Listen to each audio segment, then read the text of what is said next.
Hey everyone, JCS StarCraft here bringing you Game 5, the ace match of the finals for the Go4SC2 number 35 weekly cup between Naama and mouzMana. So action getting started here on Xel'Naga Caverns. Naama going to be spawning as the blue Terran in the upper right hand corner, and mouzMana going to be spawning as the green Protoss. They've changed colors for this last game. I think they're wearing their home court advantage colors as best as they can. This has been a really great series between the two players and has been very, very difficult to call. It feels like in most games it's really down to a very decisive victory. And in the last game, Naama, with some very well-timed EMPs, knocked out almost all of the High Templars and Psystorms from mouzMana, which let him really win a huge battle in the middle that let him eventually take the rest of the game.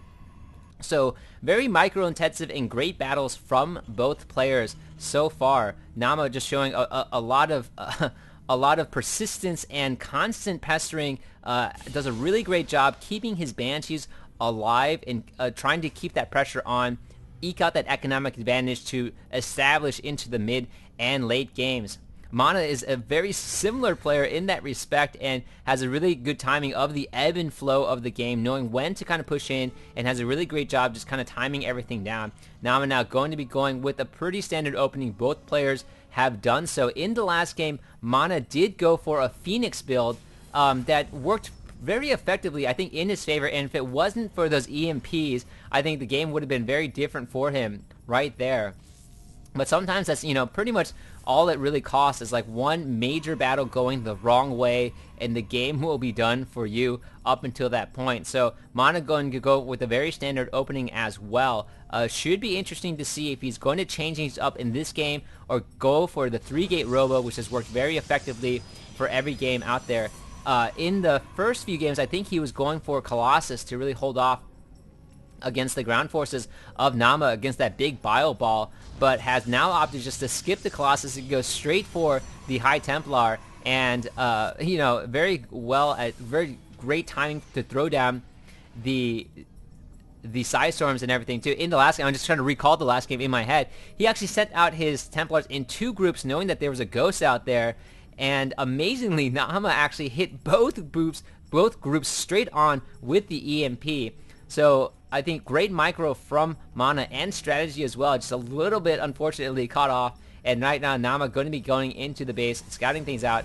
Zealot coming out for mouzMana right now, so not going to opt for that first Stalker, but instead he's going to be pumping out a Zealot to try to do some damage. Going to be chasing around this SCV for a very long time, and now chrono boosting the Stalker so that he can take care of that SCV as well. Naama, meanwhile, just going to be going with that 1-1 and question mark right after that factory goes down, as he has been sometimes opting for a fast expand or an expand around the 44 supply count in the last game, as he does want to try to establish that early army. He did suffer in game 1. He basically took the expansion a little bit too early and cost him the game because his opponent just went for a 1-base push on him, a 3-gate robo 1-gate push. And so I think in these games, just going to try to make sure that he can establish himself pretty firmly before taking that expansion.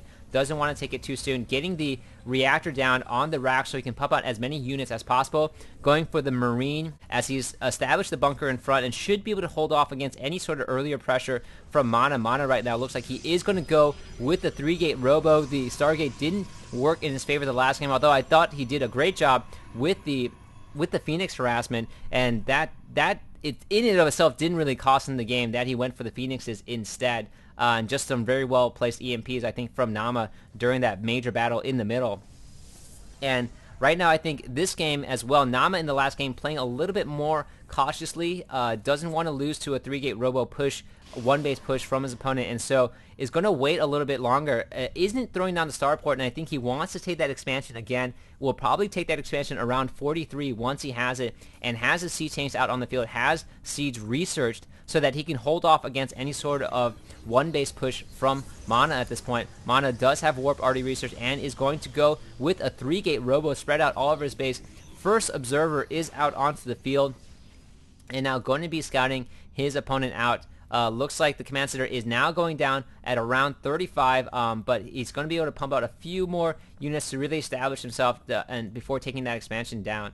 So might be opting for a little bit earlier, as on Zelnaga Caverns, the rush distance is a bit larger, and right now, Mana going to be taking his expansion, so not going to be going with that early timing push yet either, as this is a little bit harder to push on Kulos Ravine because there are no cliffs in the beginning. He kind of caught Naama off guard right there, but instead, because the cliffs are here, and that's going to make it that much more difficult for him to push up. Look at that. So Naama, one of the great things that he does is he keeps a very good eye for that warp distortion field, and that observer going down to a scan pretty much right away. So second observer now coming out for Mana, but I'd say that Naama is one of the better players at keeping his eye out open for the observer at his base. Has a really good sense of timing as when it will come in there, as you have to keep your eyes peeled for that air distortion field going on.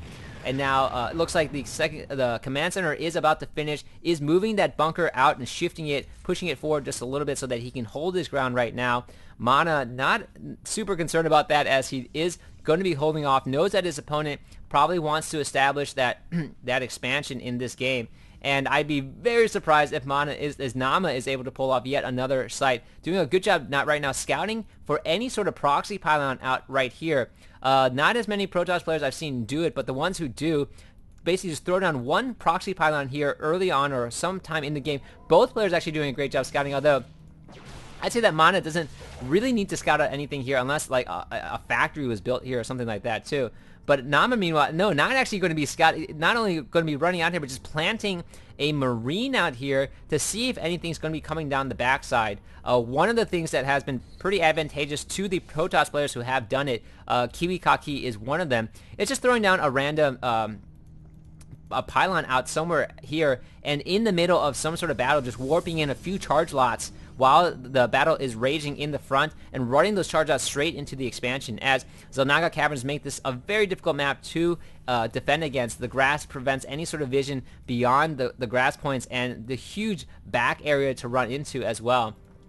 Naama now going to be using Marines to kind of scout and just keeping his control of the map right there. Does he see that? If he saw that, that'd be crazy, or maybe he saw that moving in, but is already ready to shoot it down. So Naama keeps his eye peeled and very focused on getting the observers out of his base. Does not want Mana to see anything going on, and right now it looks like is going to go with a pretty late Banshee push right here and getting the cloak down for the Banshees as well. He has been very successful. I think he does a great job alternating between the expansion and the main to kind of constantly pressure the harassment. Not going to happen in this game, as Mana has learned his lesson and is throwing the photon cannon down already. Knows that the Banshee is going to be coming out pretty soon, so that harassment is going to be minimalized in this game, which will be very helpful for Mana at this point.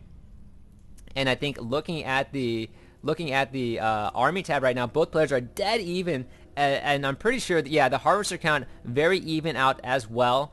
Here comes that first Banshee for Naama. Unfortunately, I think in this game, he's not going to be able to pull off the harassment that he really needs to. And this is where the best of 5 really is a lot more fun to watch, as both opponents are going to try to out-predict each other, has a sense of how the other knows how to play already. And, oh, catching that Banshee a little bit off guard. Banshee has to run out into the Netherlands of everything, the electrical conduits down there, and forced to retreat at this point. Probably going to kind of go around, but going to be running into a big surprise that there are multiple cannons going down right now. And looking at the army count, I think Mana is going to try to take advantage of the fact that his opponent did try to pump out some Banshees, and now this Banshees are going to be caught off yet again, running back as it has been sighted at this point, and trying to take out this one probe right here. But meanwhile, Mana is going to be going ahead and taking the gold expansion, settling down there as well.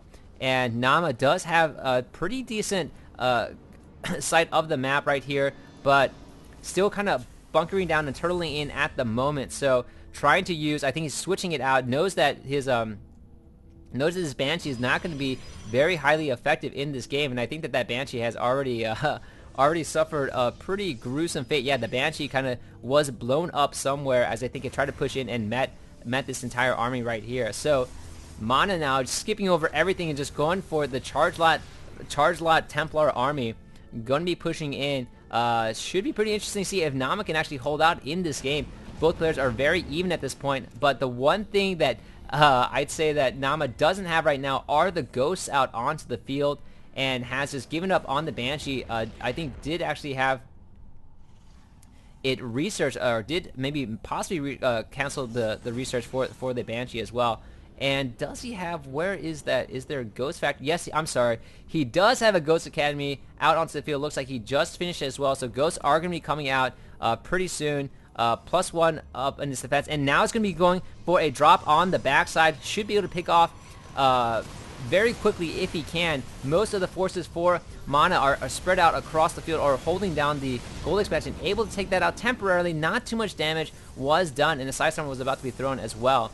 But just a single drop for him, and Mana able to